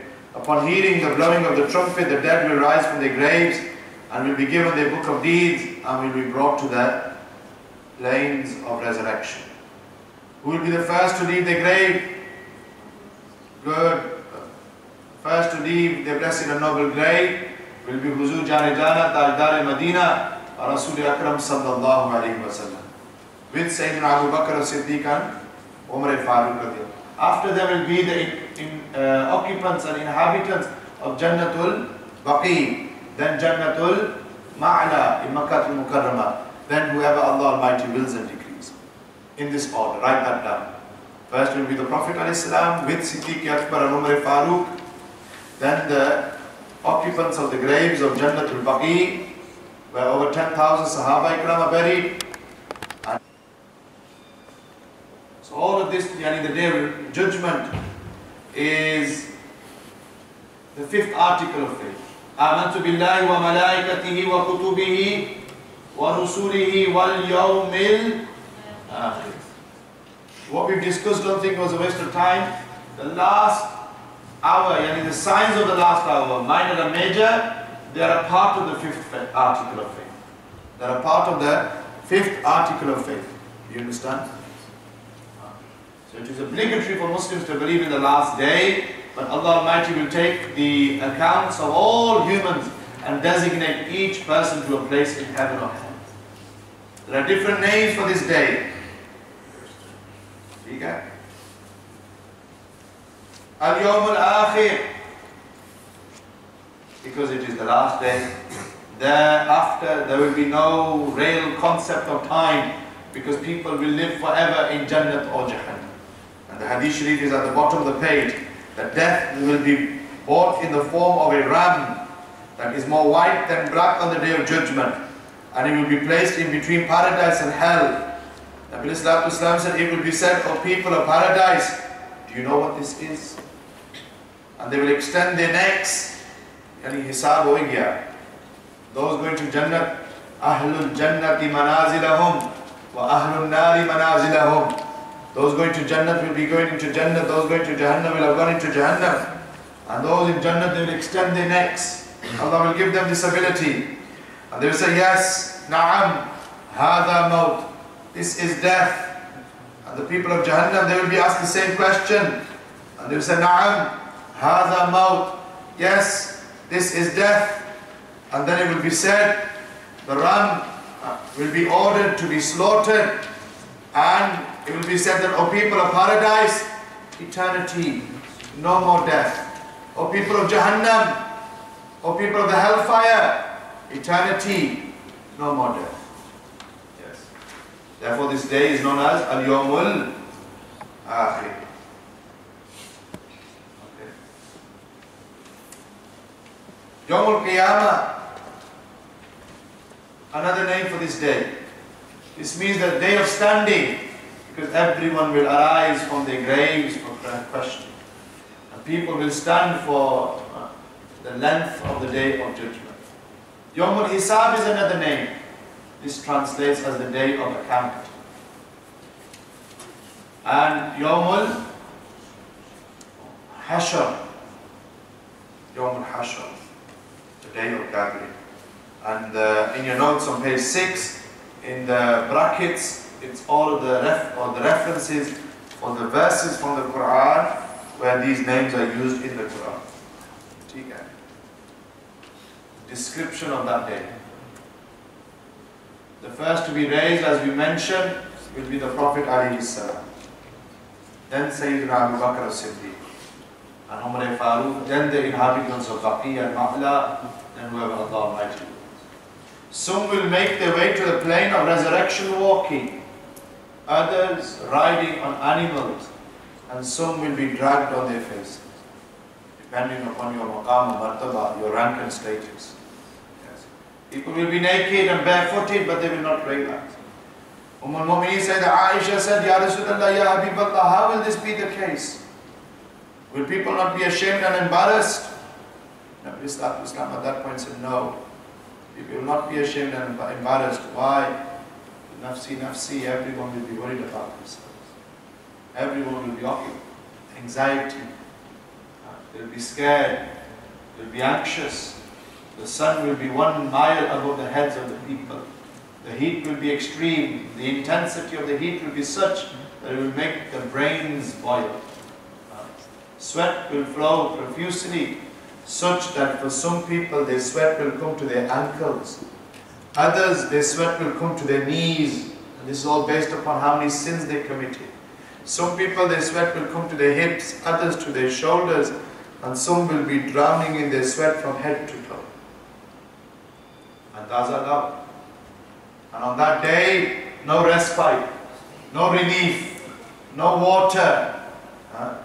Is dunya which 15, 16, 17 hour fast, no doubt fast which we are observing in the month of Ramadan in the summer now.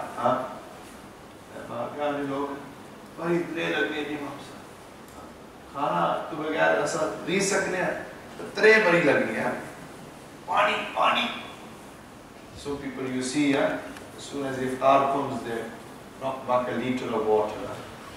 Water, nothing else. Don't try drinking a liter of Coke. It will be very bad. Water. On that day, no respite. You can't drink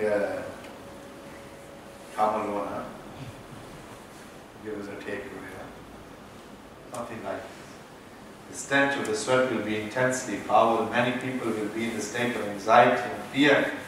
Father will not be able to assist. Son, mother will not be able to assist. Daughter. We've got them famous verses from Surah Al-Abasa.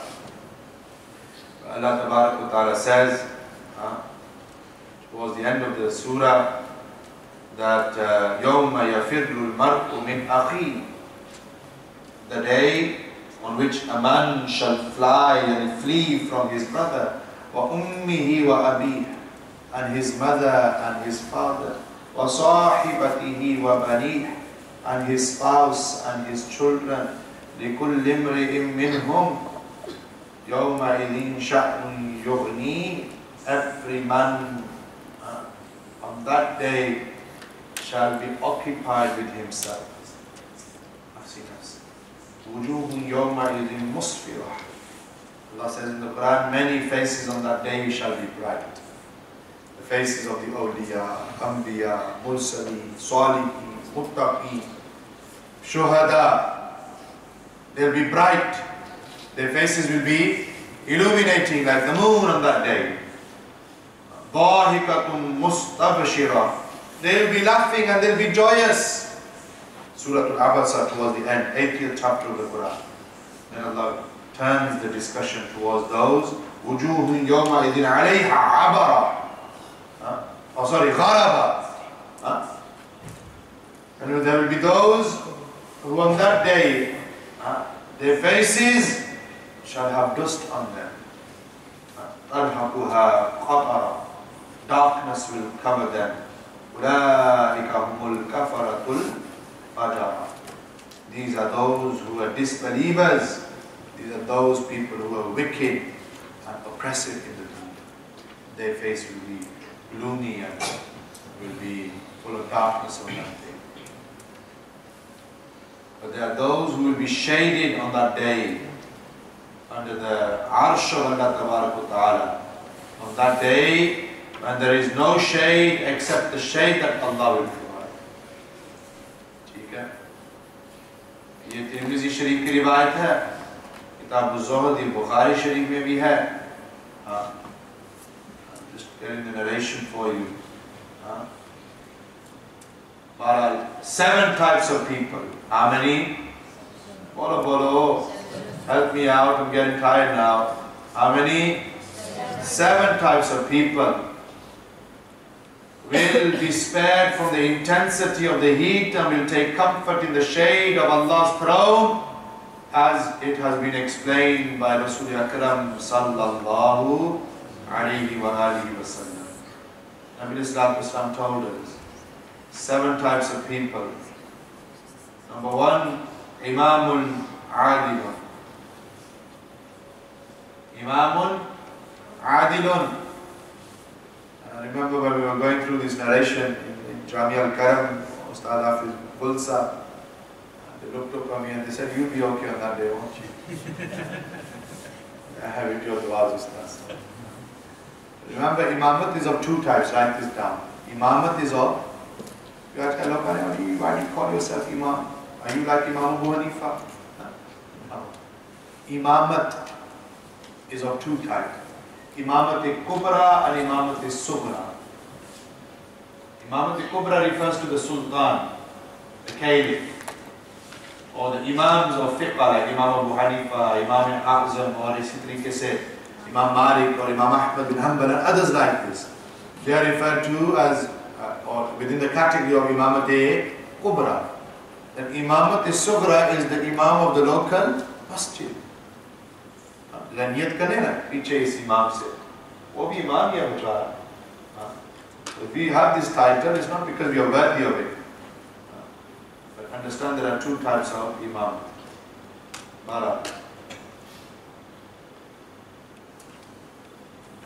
Number 2, وَشَابٌ نَشَعَ بِعِبَادَةِ اللَّهِ.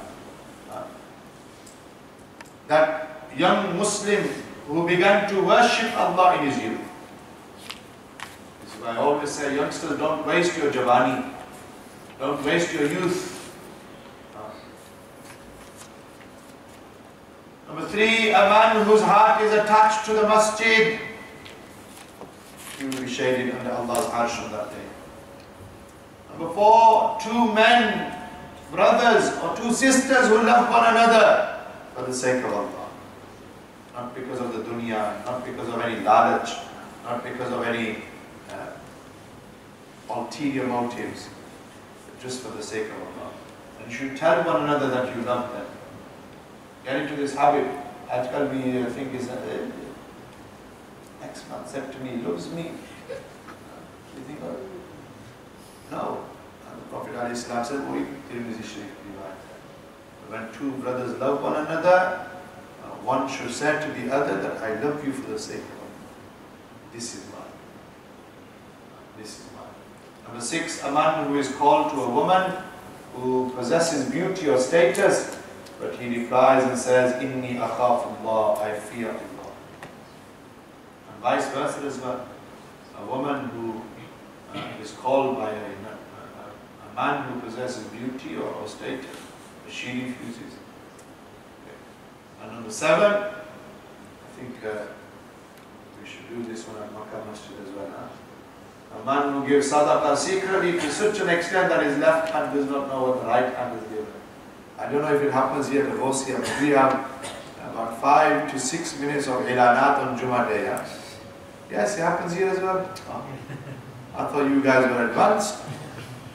Seems like you're in the same village politics as we are. Raja Sahib, Chaudhry Sahib, flan. Huh? We need to get after this. Give secretly. No doubt. Ilani to ye bhi sunnat sahaba hai na. We look at it now to Salio. Such and given £10, £20 in the name of their grandparents, parents. Okay. Allah Tabarak wa Ta'ala knows. Allah Almighty. Barak. Length of the last day. It starts on the bottom of page 6, even though I did tell Muhammad before he prints, make sure you get the layout right. And the title is on the bottom of page 6. The discussion starts on the bottom of page 7. Allah Tabarak wa Ta'ala tells us in the Quran, and the verses, so this, make sure you don't put your notes on the floor with Arabic verses in it. Allah Tabarak wa Ta'ala says, "Khamsina alfa sanatin." How long will that day be? 50,000 years long. How long? 50,000 years. What are we going to do? And Nabi Islam said, Abi Ya'la Sharif ki riwayat, Musnad Abi Ya'la, that Abu Sa'id al-Khudri radiyallahu ta'ala mentions that it is said to the Messenger of Allah that, Ya Rasulullah, the Quran mentions that the day of judgment will be equivalent to 50,000 years. How long will this day be? Nabi Islam said, I swear by the one whose hands control the soul of mine, the believer will be relieved on this day to the extent that it will feel as long as it takes to read the compulsory prayers of Zohar in the previous day. That's how quick it will be for the believer. And for the disbeliever, he will feel every part of that 50,000 years. It's on the board now. And there will be no morsel of food, no drop of water, no wind that will give respite on that day.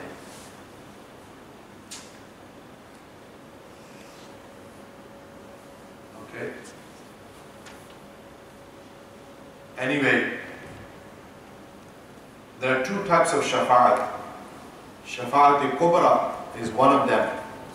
Shafa'at-i-uzma, which refers to the shafa'at that will occur on the resurrection ground. 50,000 years people will be waiting, when is the judgment going to begin? This is just the day of judgment. Hisab has not started yet. Accounting has not started. Okay? So everyone in a state of anxiousness, anxiety, they will be restless. On that day people, as the waves of the oceans, they will go towards the Prophet Adam al-Islam. I'm not going to go into it. Like this, they will go through every prophet, Adam al-Islam, Ibrahim al-Islam, Musa al-Islam, Isa al-Islam, until eventually they come to the Prophet al-Islam. Ana laha, I am for this, I am for this. Eventually, the Prophet sallallahu alaihi wasallam will intercede, do sajda, and Nabi Islam will do sajda in the court of Allah. Allah will say that, oh my beloved, my Habib, irfa ra'saka, raise your head, speak and you will be listened to, ask and you will be given, intercede and your intercession will be accepted. That's what we call Shafa'at-i-Kubra, Yani Nabi Islam interceding on our behalf in order for the resurrection, the judgment to begin. Are you understanding? Then when the judgment will begin, Allah Almighty will call the people and they will be made to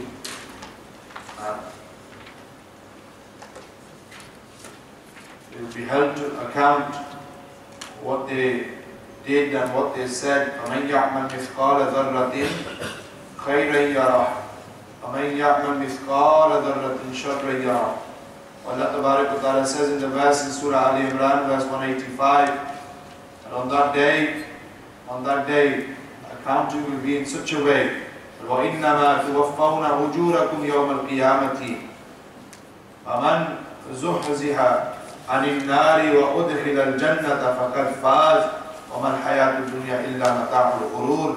Allah Tabarak wa Ta'ala says that you will be given your full compensation on that day, on the day of resurrection.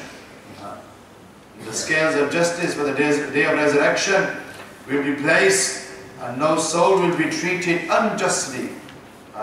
Even the weight of a mustard seed will be brought forth, and sufficient Allah is as an accountant. And on that day our body parts will testify against us. Our body parts will testify against us. What's that famous verse from Surah Yasin?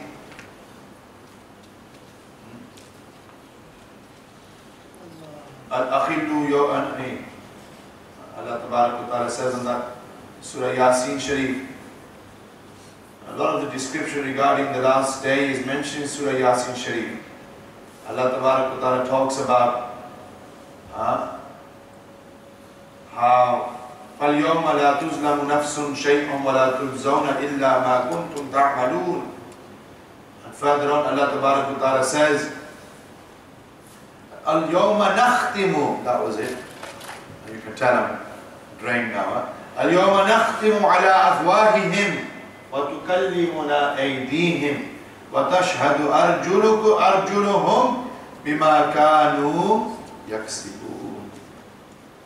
Allah Ta'ala says your body parts will bear witness against you, your hands will speak on that day, your feet will bear witness for what you earn, and your mouths will be sealed. Try to deceive people, but on that day there is no rishwat, there is no deception, there is no blackmailing, nothing like this. Doodh ka doodh, pani ka pani. Everything will be apparent, everything will be clear. This is why before you die, and before the sun rises from the west, do sacha pakka tawbah, tawbatan nasuha. When a servant repents from his sins on the board, then Allah makes the angels forget about his sins, and He makes his body parts and everything else and anyone else who knew forget about the sins. This is to the extent that the person meets Allah on the Day of Judgment in such a state that there will be no evidence of sin against him. No evidence of sin against him. أَتَدْرُونَ مَا الْمُفْلِسُ. I don't know if this is in the notes. No, it's not in the notes. Ye hadith nahi paro. Sorry. I'm going to have a bit of a 2-minute break. You read, I'm taking, just going to stretch my legs. Oof. Read what is on the board. Huh? There's a screen on the sister side as well. Sisters read as well. Ye hadith sharif hai. It's not in your notes. This is how accounting will happen on the Day of Judgment.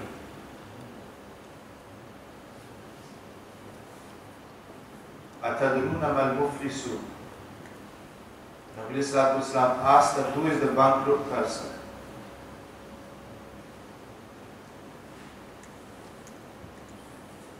Sahaba said, Ya Rasulullah, bankrupt is he who has no property and who has no dirham or dinar. Nabi Sallallahu Alaihi Wasallam said, no. Inna ummati, or my ummah. That day the bankrupt person will be he who will have in his deed of book of records, salah, and zakat, and siyam, and hajj. But he'll be the very same person who used to swear at someone else. Namaza padhne hain, gaaliyan kadne hain, roze rakhne hain, jhoot marne hain. This is what we call huququllah and huququl ibad. That very same person who would pray, he would usurp the wealth of another, he would murder someone, he would beat someone, he would falsely accuse someone. Bohtan, he would abuse somebody verbally, swear at someone. And then what will happen? These people will have there'll be a huge line on the Day of Qiyaamat. I'm talking about myself. So the Sare Paak Saaf log. I'm talking about myself. Huge line on that day. And all these people that are waiting on that day to gain some sort of compensation, recompense, badala. What will happen? This is how account will be taking place. Person A, let's say for example, person A, he will say, Ya Allah, he swore at me. Allah Almighty will say, Teek. This is my own words. Take 10 units, credits, good deeds, and place it into that person's account, person A's account. Person B will come, Ya Allah, he used to backbite against me, used to gossip against me, lie against me, B, C, D. Like this, all of the good deeds, my good deeds, will be given to other people. There goes my namazah, there go my rozeh, there go my zakat, my hajj, whatever it is. Then what will happen? Person P will come, or in my case, person L will come. And person L will say, Ya Allah, he did such and such against me. Now I've got no good deeds. Now what's going to happen? That person L's bad deeds will begin to be placed into my account. So I was in plus. Hisab's happening now. And after everything's been distributed from my good deeds, I start going into minuses. Like this, minus, minus, minus, minus, minus. Till eventually, Allah will say to the angels, drag him on his face and throw him into the fire. So it's not worth it. It's not worth it. So this is huququllah and huququl ibad. Fulfill the rights of the people around you, your parents, your neighbors, Muslims and non-Muslims. Control what you say, control what you do. Hazrat Khaja Hassan al-Basri radiyallahu ta'ala anhu, they had a very beautiful saying. He said, before you say something, stop, think. What I'm about to say, will this benefit me on the day of Qiyaamat? Itni lambi soch. Will this benefit me on the day of Qiyaamat? He said, when you think about what you're about to say, if it does benefit you, say it. If it doesn't benefit you, don't say it. Refrain. Like this. Before you do something, take a call, take a fi'l. Statement, action. Before you do something, ask yourself, Ya Allah, ask yourself, what I'm about to do, is this going to benefit me on the day of Qiyaamat? And if it doesn't, and if you come to the conclusion it won't, then don't do it. Like this, live your lives. ऐसा जो कुछ अच्छा भाइयों ने जो कुछ होना करियो नहीं. No concern about the consequences. Very quickly, al-mizan. The good and bad actions will be written down on a piece of paper. This will be placed on the scale, which will be governed by Jibreel alayhi salam and Mikail alayhi salam. Those fortunate people who have more good deeds than bad will find the scale weighing in their face, will be saved from punishment. Those unfortunate people who have more bad deeds than good will find that the scale will weigh against them, and they will suffer the punishment of Allah Tabarak wa Ta'ala. Allah Tabarak wa Ta'ala talks about the mizan in the Quran in Surah Al-A'raf, verse number 7, verses 8 and 9. Allah Tabarak wal waznu yawma idhin al-haq faman thaqulat mawazinuhu fa ulaika humul muflihun wa man khaffat mawazinuhu fa ulaika alladhina khasiru anfusahum bima kanu bi ayatina yazlimun. The akhiri riwayat Bukhari Sharif. Let me give you some khush khabari and an easy way. Last narration Imam Bukhari mentioned. Last hadith Sharif. And you probably heard this before. But Nabi Sallallahu Alaihi Wasallam said, Kalimatani habibatani ila ar-Rahman. Khafifatani ala al-lisan. Thaqilatani fil mizan. Nabi Sallallahu Alaihi Wasallam said, I will tell you about two words which are beloved to the Almighty, the Rahman. Light upon the tongue, khafifatani ala lisan, thaqilatani fil mizan, heavy upon the mizan. What are these words? Subhanallahi wa bihamdihi, subhanallahil azim. Sare bola na. Theka to suna Subhanallahi wa bihamdihi, subhanallahil One more time. Subhanallahi wa bihamdihi. Subhanallahil. Light on the tongue, heavy on the mizan. Yes. Then we have the Pul Sirat, the bridge which is situated over the fire of hell. From prophetic narrations we are informed that the Pul Sirat is as thin as a hair and as sharp as a sword. Everyone will be required to cross it, but as a reflection of their faith they will do so at different speeds and ease. Some will shoot across like a bolt of lightning, whereas others will be able to simply pass it. Then we have the Hawz-e-Kawthar. The size and length and width is 1 month's travel. Drinking vessels will be more than the number of stars in the sky. The drink will be whiter than milk, sweeter than honey, fragrant than musk and perfume. Nabi Islam said that person who drinks from the Hawz-e-Kawthar, Inna a'waynaka al-Kawthar, and the one who drinks from the Hawz-e-Kawthar, that person will never remain thirsty. Make dua that we drink from the Jam-e-Kawthar. And we drink from the blessed hands of Rasulullah. On that day, Nabi Islam will be quenching the thirst of his ummatis. Siddiq Akbar, Umar Farooq, Uthman Ghani, Mawlai Kainat, Mawlai Kul, Sayyidina Ali Murtaza, they will be quenching the thirst of the Muslims, of the believers, of the ummatis. Which Qismat will be those people who will drink from the hands of Rasulullah. Then we have Shafa'at in the sense of Nabi Islam interceding on behalf of the believers on that day. Second to last narration we're going to go through. Sayyidina Anas bin Malik radiyallahu ta'ala says, Ya Rasulallah, Ya Habiballah, on the day of judgment will you intercede for me? And Nabi Islam said, yes, I will intercede for you. Sayyidina Anas bin Sahabi Rasul saying this. Wo kahan the, hum kahan hai. Asa to thekedar jannat mein banne hai na. Sahaba, Ya Rasulullah, Ya Habiballah, will you intercede for me on that day? Nabi Islam said, yes, I will intercede for you. And then, dekho, itni fikr, itni soch. Ya Rasulullah, where will I find you on that day? And he says, Sallallahu Alaihi Wasallam, that you will find me first and foremost at the Pul Sirat. And I will be helping my ummatis cross the bridge. Understand, all of this will be happening simultaneously. Groups will be taken first to the Mizan, then others will be making their way to the Pul Sirat, then others towards the Hawz-e-Kawthar, they'll be quenching their thirst. This won't be one by one, groups, different groups. All of this happening at the same time. On the plains of Mahshar.